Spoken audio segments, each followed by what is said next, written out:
Hello countrywoman, welcome to my channel. This is a special moment, so I'm taking you all the way to my village where I come from.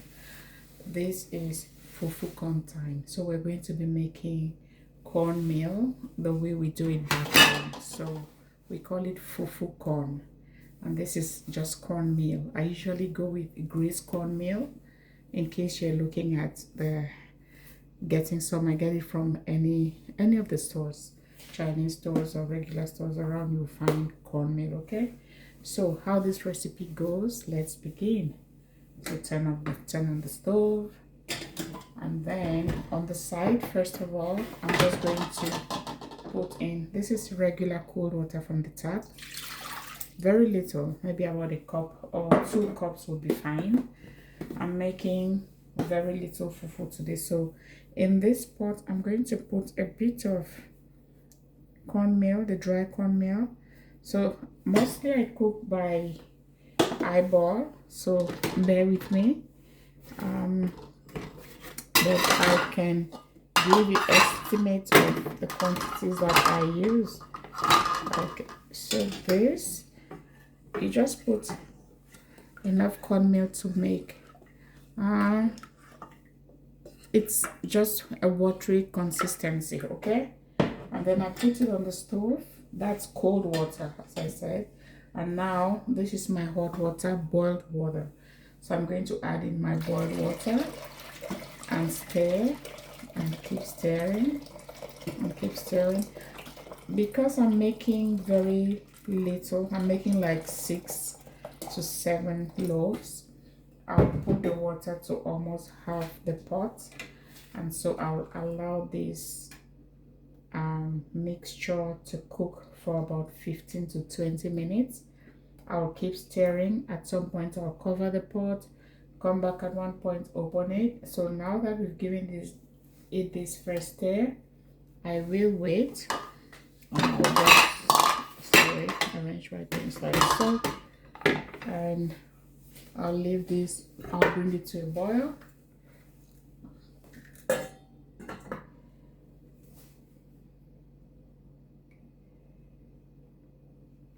So the one thing you want to avoid when you're making fufu corn is avoiding lumps and avoiding you don't want the fufu to be too hard, you don't want it to be too soft, you don't also want it not to be properly mixed, because sometimes when we don't mix it well, you might get to moments when you cut your fufu or you're eating, one area is a bit hard or just have the right consistency, and then you feel like one area is kind of wet or moist, or wet, I would say rather wet. So you don't want any of those in your fufu. You want your fufu to be perfect. You know how you make your cake and the dough is perfect? Yes, this has to be perfect as well. So I just want to show you it's beginning to boil. I'll leave it for about 20 minutes, but in between I'll be stirring and coming and checking. Okay, hang with me.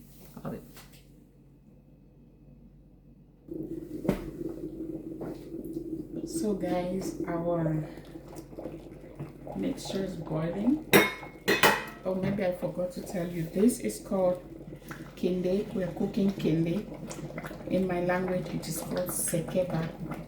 So sekeba is that initial porridge texture. So now it's time for us to add our corn meal again. So after making that porridge texture, see, simultaneously I'm adding and I'm stirring, because I want to know if I have right consistency, and also I don't want lumps in my fufu. So initially this vigorous stirring is key. Okay, and make sure you don't get burnt in the process too. So I have to give it a quick stir. It's not strenuous at all.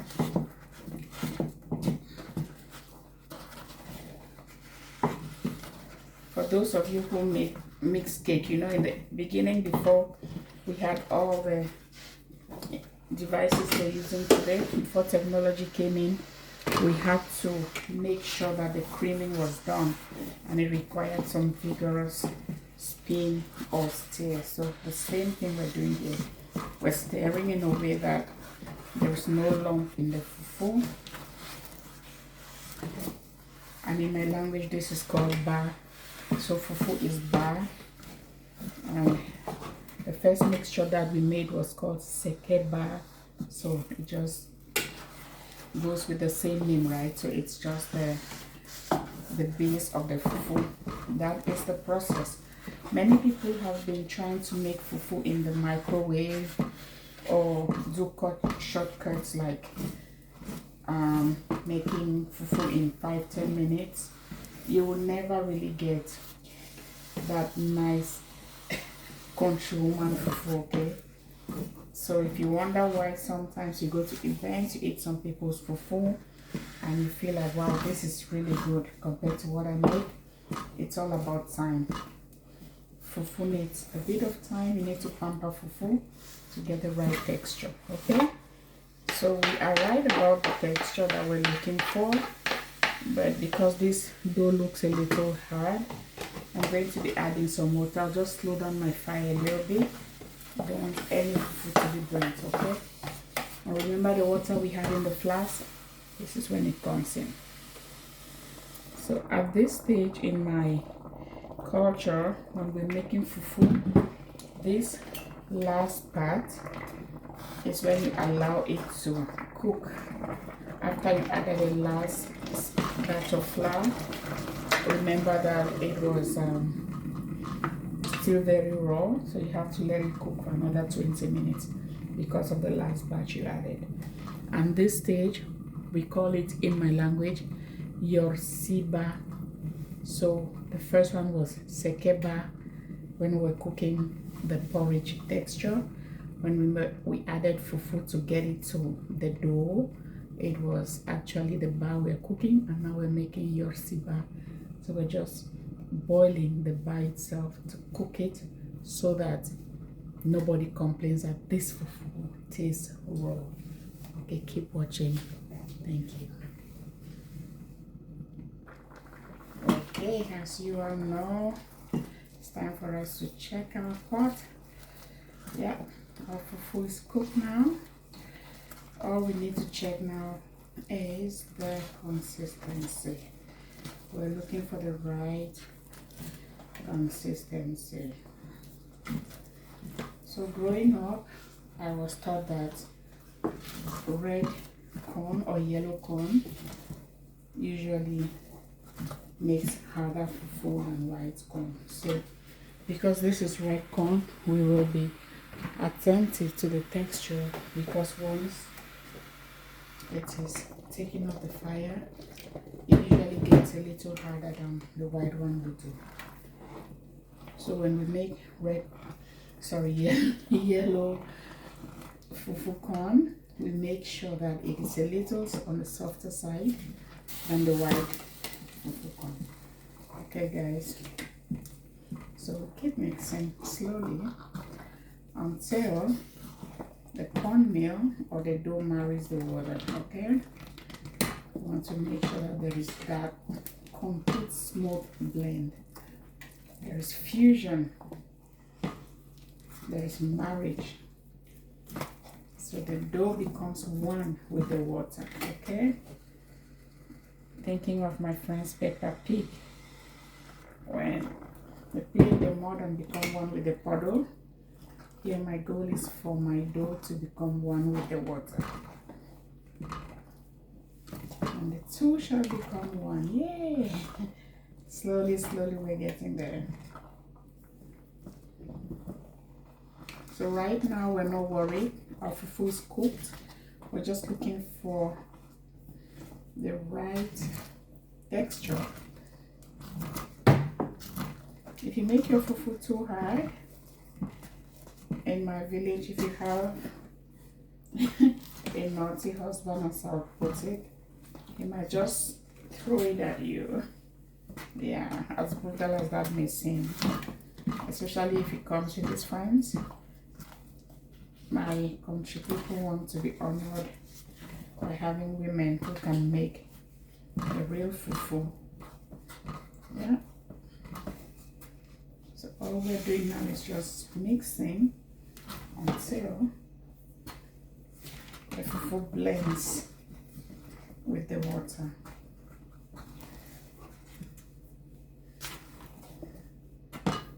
And to safely ensure that, we might be covering this pot again one more time.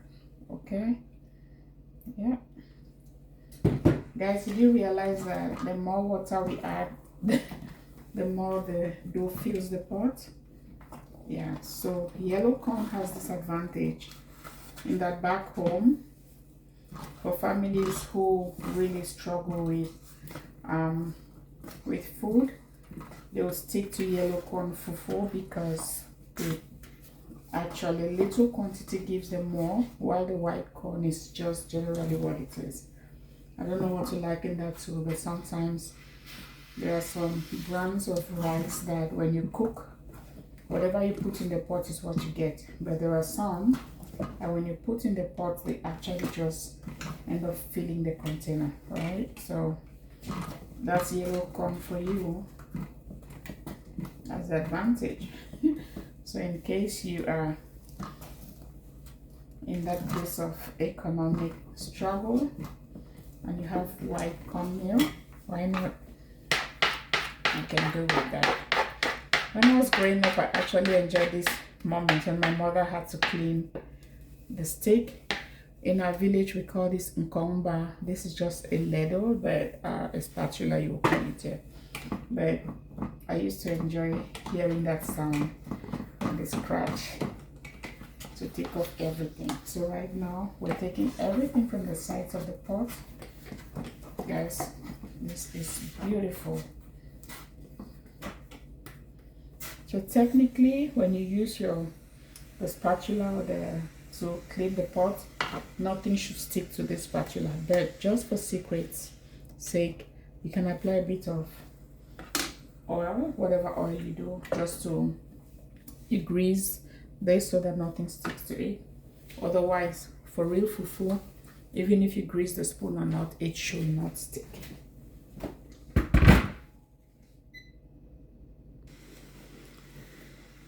Hey guys, finally we are in this last phase. So if you look at my fufu right now, you would notice that it's shiny on the top, and by the sides you can see bits of water. So that's the water that was locked in. So what we need to do once again, make sure we marry the water with the dough. Let's do one more step.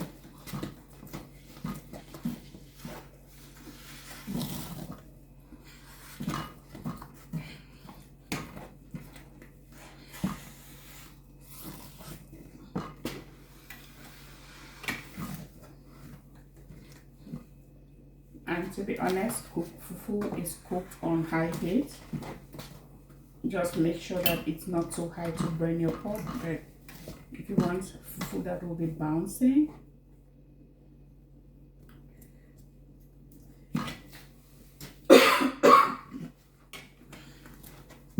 I'm sorry.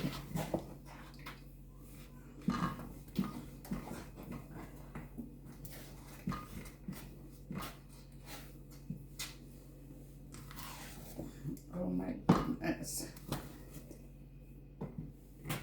Who wants to pay a visit today? Run and come. Our fufu is ready. Now it's time to dish fufu out of the pot. Once again, it is bouncing, right? So this stage is where we get creative, and this is when our bowl comes into place. This is a bowl from my village, my grandmother's village, and it is called riba in my language. Riba, this is what we use back home to serve the fufu or to dish it out and put on plates. You'll see how I'll do it, okay? Hopefully I didn't mess up.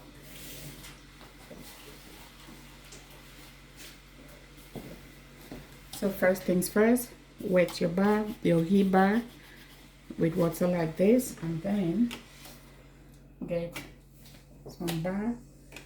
I'll get like that, and then we go. And then boom, it enters my bowl. Okay, then I'll wet it again.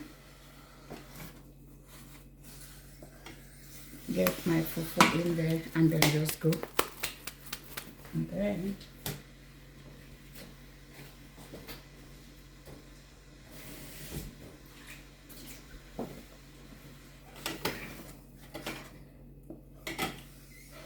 so this is a special. Okay.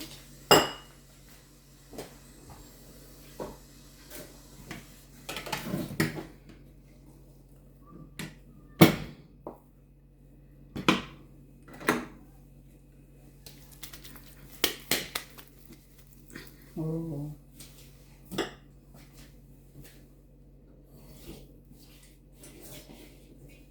It's because we have so much water. So right now,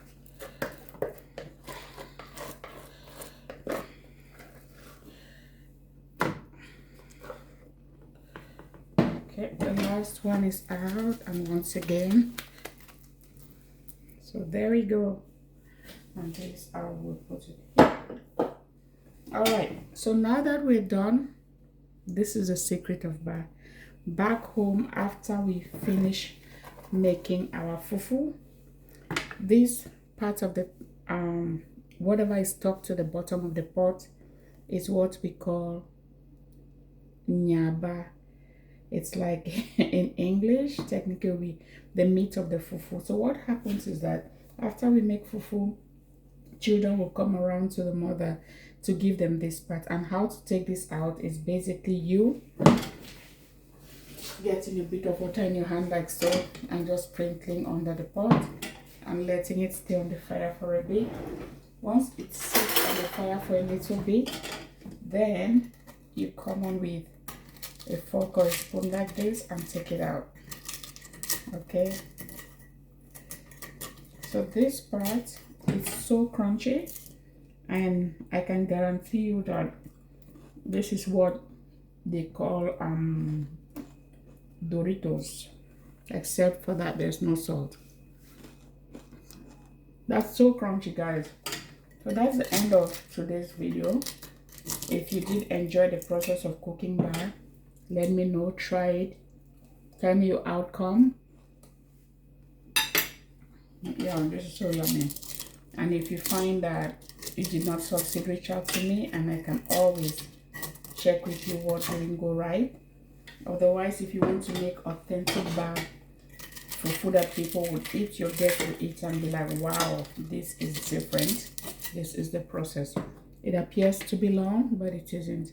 It just gives you the best. Food is about taste, not about time. Okay, thank you for watching. Country Woman here for you. Bye.